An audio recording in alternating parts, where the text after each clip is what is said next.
A paz do Senhor Jesus Cristo, convido você a uma reflexão na Palavra de Deus, aqui na Epístola aos Tessalonicenses, 1 aos Tessalonicenses, capítulo de número 4, a partir do primeiro versículo, vamos ler até o 8º versículo, que nos diz assim: Finalmente, irmãos, vos rogamos e exortamos no Senhor Jesus, que assim como recebeste de nós, de que maneira convém andar e agradar a Deus, assim andai, para que continueis a progredir cada vez mais. Porque vós bem sabeis que mandamento vos temos dado pelo Senhor Jesus.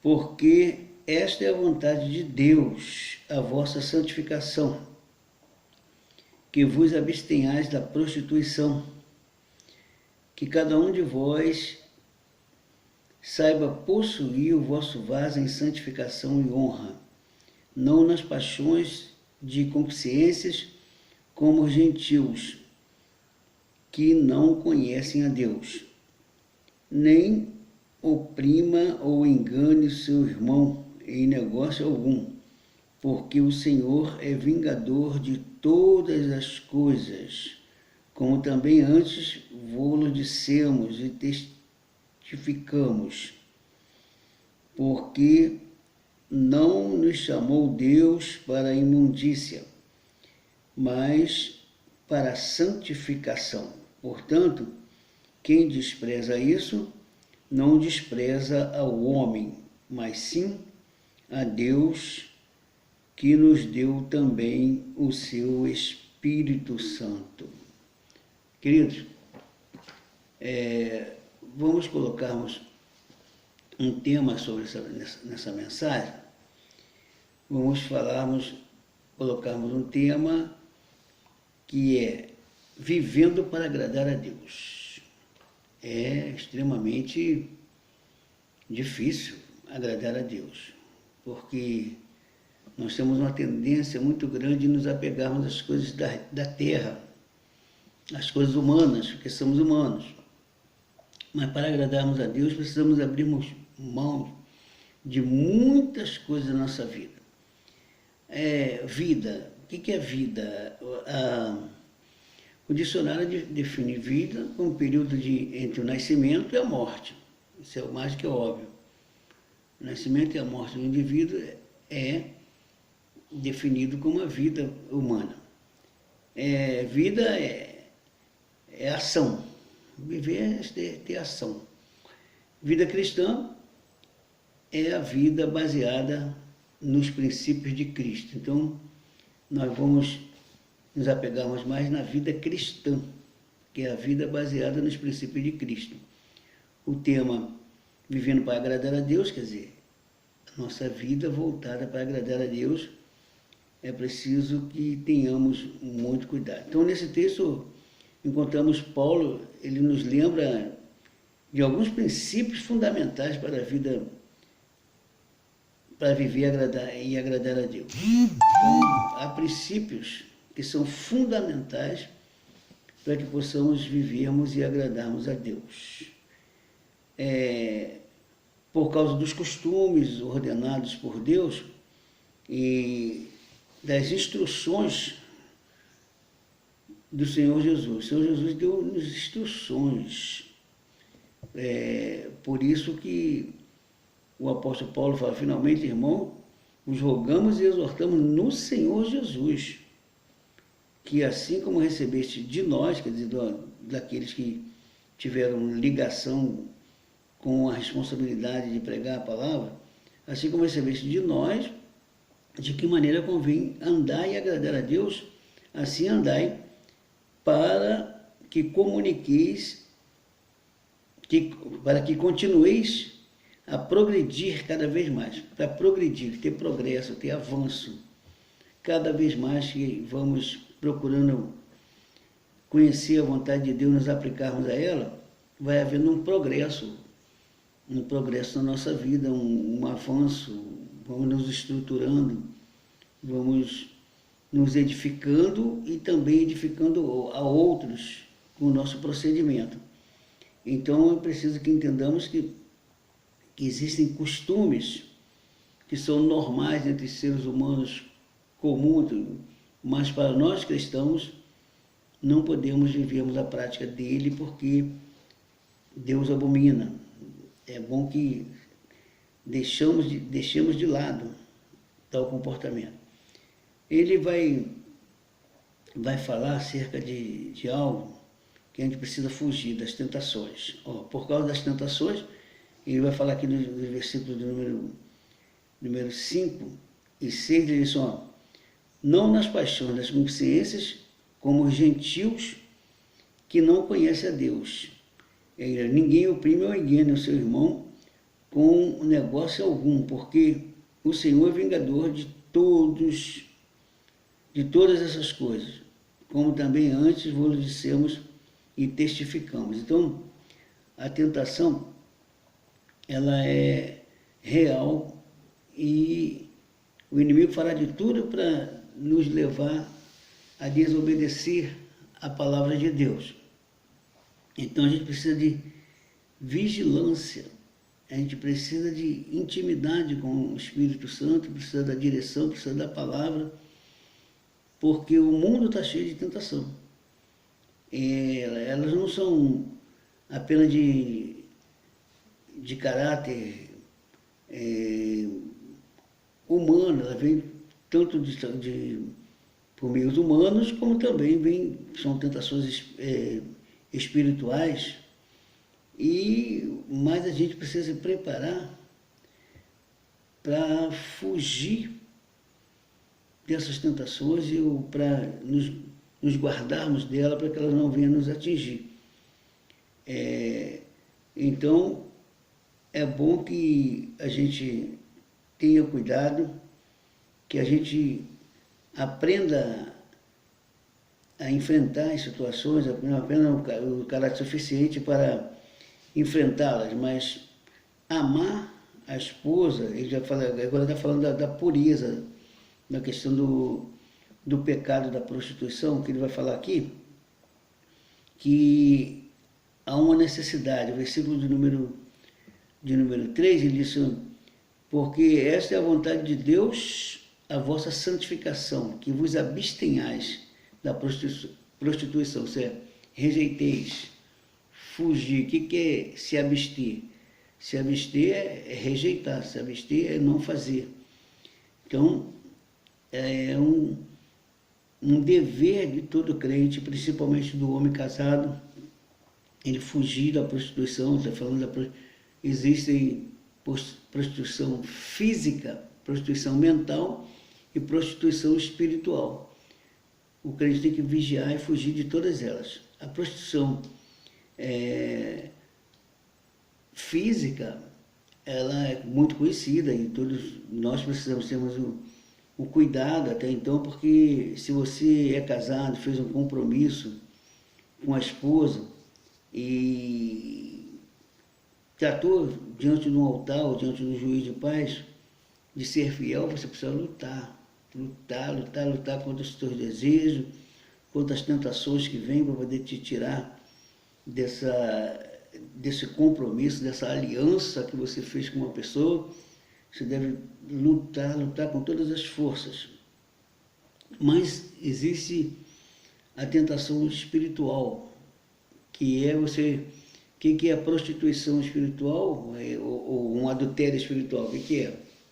É você se voltar para outro ser, porque quando nós aceitamos Jesus como Salvador, nos tornamos igreja. A igreja é, no sentido figurado, ela é como a noiva de Cristo. Se você coloca alguma coisa ou alguém no lugar de Deus na sua vida, você automaticamente está cometendo um adultério, uma prostituição espiritual. Então é preciso ter vigilância, ter bastante cuidado, porque nós temos um compromisso com uma santificação.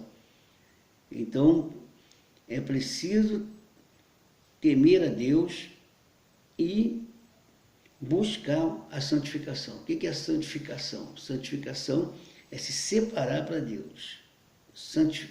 tornar santo. Santo é aquele que é separado para Deus. Então nós precisamos lutarmos para nos separarmos para Deus, lutarmos contra a nossa natureza, contra os nossos desejos, para que possamos agradarmos a Deus. Então, são necessárias 2 pessoas para que a tentação tenha sucesso. No caso do adultério, são 2 pessoas. Se uma não quiser, a outra não tem sucesso. Então, quer dizer, é bom que a gente entenda isso. A tentação, ela vem por meio de alguma coisa. Uma ou 2 pessoas precisam se concordarem para que a tentação seja concretizada. Quando há uma discórdia, ela não vai haver esse entrelaçamento, e aí automaticamente vai desfazer com uma forma da tentação, ela vai passar. Então é por causa do liberalismo que temos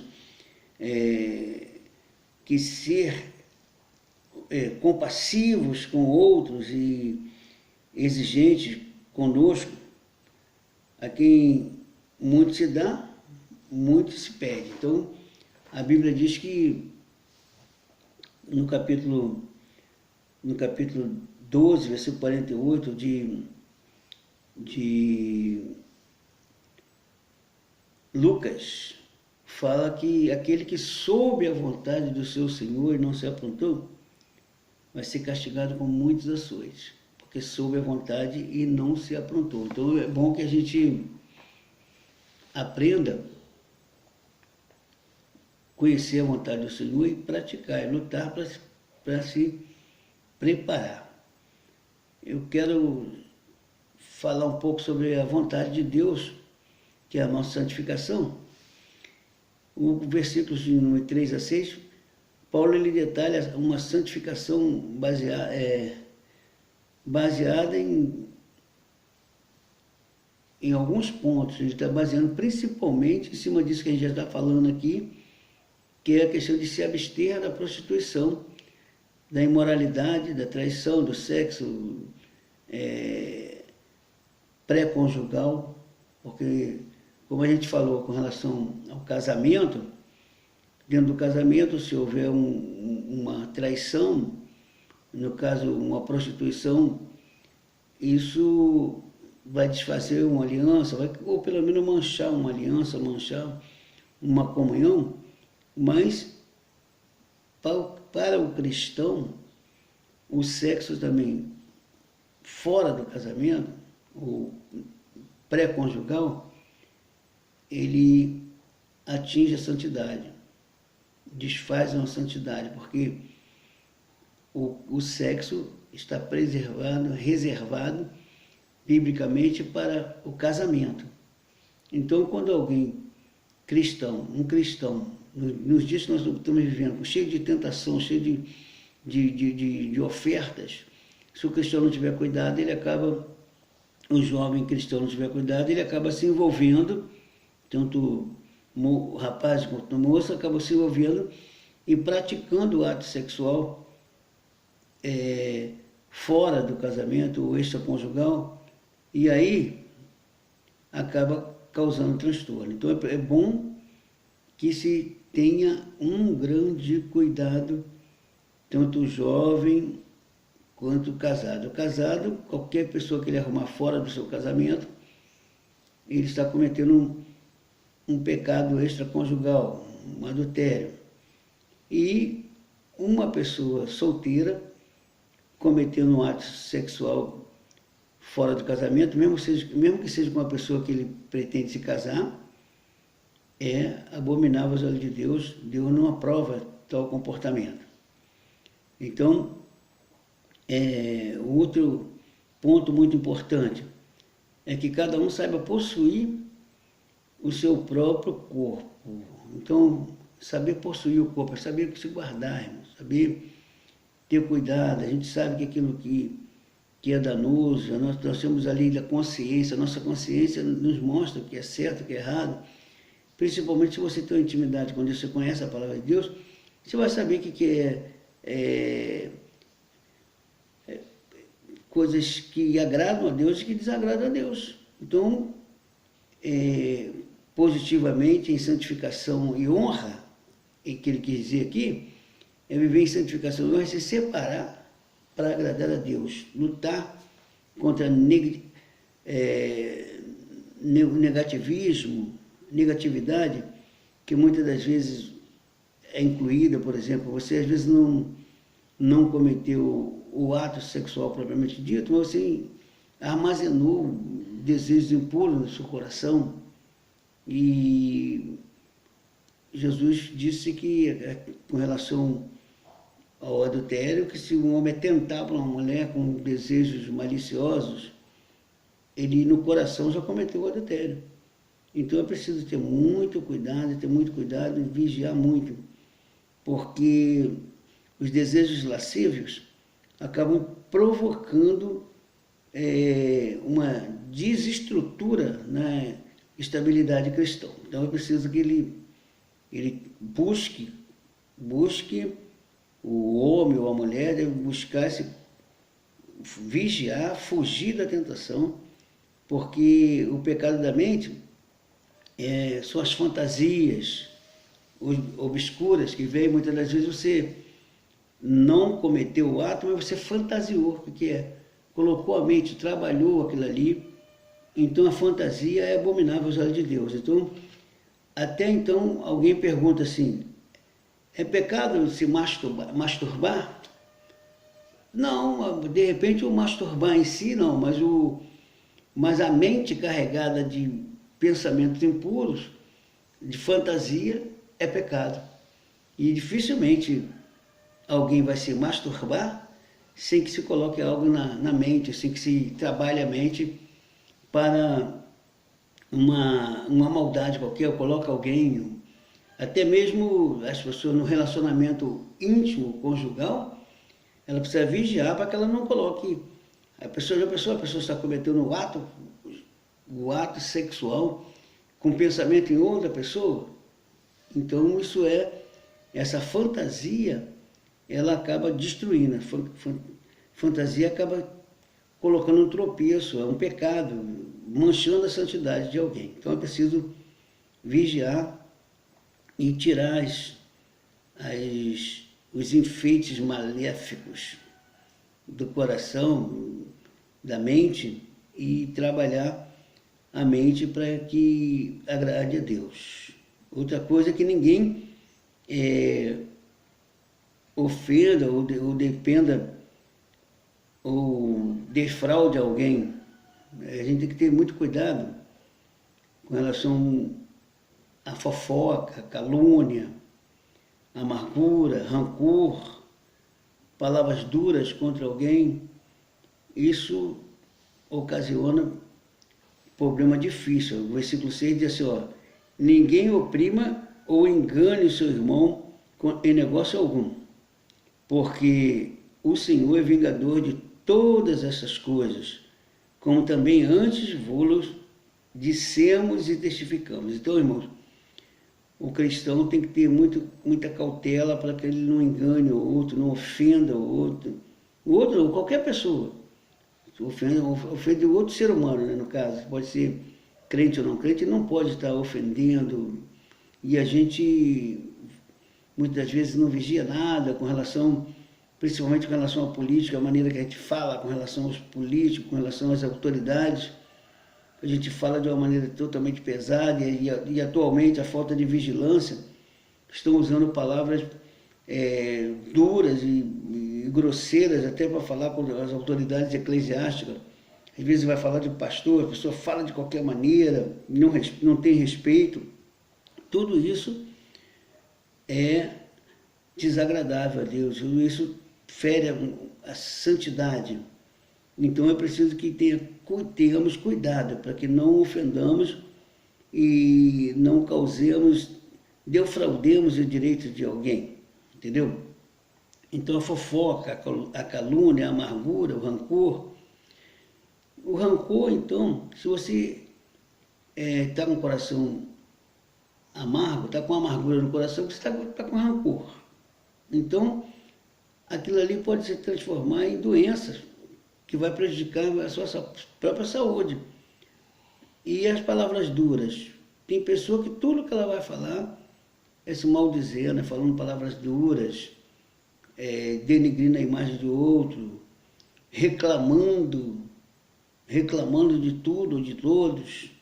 Então é preciso ter muito cuidado com as calúnias também. A pessoa não gosta da outra e acaba falando coisa para denegrir a imagem das pessoas, caluniando a pessoa, falando coisa que as pessoas não fizeram. E outros são fofoqueiros, só a misericórdia, qualquer coisa que houve tem que espalhar, sair falando de tudo e de todos. É preciso ter cuidado, porque ele diz que ninguém, o versículo 6 diz, ninguém oprima ou engane o seu irmão em negócio algum, porque o Senhor é vingador de todas essas coisas, viu? Como também antes vos dissemos e testificamos. Então Paulo disse que já havia ensinado e estava reacendendo os ensinamentos para que houvesse cuidado em guardar. Então, essa é a vontade de Deus, a nossa santificação. Santificação é uma separação para Deus. E qual a razão para a santificação? A razão para a santificação, o versículo 7, ele vai dizer que Deus é contra a impureza. Então ele diz assim, ó, porque não nos chamou Deus para a imundície, mas para a santificação. Então Deus é contra a impureza. A nossa vontade, ela precisa ser santa. Ele nos chamou para a santificação. Quem viver na impureza, rejeita Deus, que é santo, que nos deu o Espírito Santo. Então, quem estiver vivendo uma vida de impureza, uma vida na imundície, na imoralidade, está rejeitando a Deus. Rejeitando a Deus. Porque Ele nos deu o Espírito Santo. Então, se você começa a fazer aquilo que Ele condena, que Ele abomina, você está desfazendo da autoridade dele. Então, isso é maléfico. Então, tenhamos o cuidado com o nosso comportamento. E a conclusão aqui, para a gente fechar, vai dizer, o princípio básico para se começar a viver e agradar a Deus é a santificação.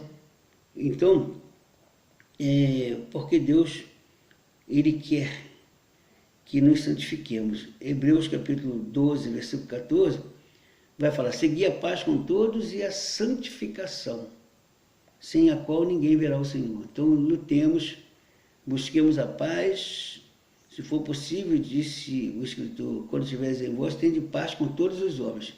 Você procura a paz. Se a pessoa não quiser, esse é o problema dela, mas você deve procurar a paz. Então, se for possível, quando estiveres em vós, tende paz com todos os homens. E o escritor aos Hebreus vai dizer